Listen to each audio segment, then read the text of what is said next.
Now, the rest of the story. The lighthouse was doomed from the start, seafarers said. 14 miles from land, leaning into the region's wildest winds made of mere wood, it was only a matter of time before she toppled into the English Channel. And it came to pass. One mighty storm in 1703. Eddystone Lighthouse vanished into the darkness. Her architect, Henry Winstanley, was swept away with her. The task of redesigning and rebuilding her fell to one John Rudyard, who had her beacon blazing by 1709, and she was sturdier than her previous incarnation, made of oak and iron, and she stood nearly 47 years against the Channel gales off the coast of Cornwall.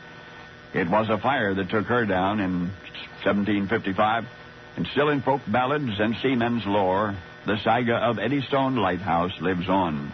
But has anyone before today ever sung the rest of the story? English engineer John Smeaton was designated rebuilder of Eddystone Lighthouse, and the challenge of creating a tall, permanent structure to withstand such intimidating conditions greatly perplexed him. For while the lighthouse beacon itself threatened a conflagration from within, the raging elements would hammer night and day over the tower walls. It would be impossible, many warned, to build an enduring edifice for such a purpose in such a place.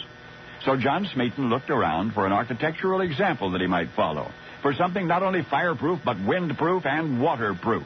And eventually he found it. The problem was the architect of that exemplary building was dead. Nobody remembered the formula for its durability. Well, Mr. Smeaton, a master engineer, began experimenting with materials.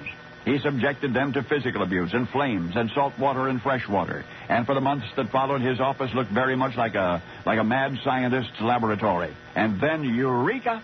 In 1759, construction of the new and immeasurably improved Eddystone Lighthouse was completed. And the improvement did bear the test of time. 123 years it loomed 20 fathoms above the channel, defying wind and wave. And when in 1882 it was replaced by a more modern structure, it was for modernity's sake alone.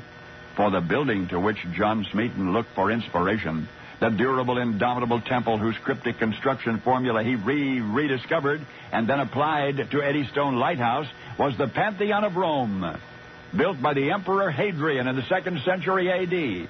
The secret of the Pantheon's virtual indestructibility was lost during the Middle Ages and may have remained lost forever if not for John Smeaton, who tried and erred and tried again until he had retrieved it from utter obscurity.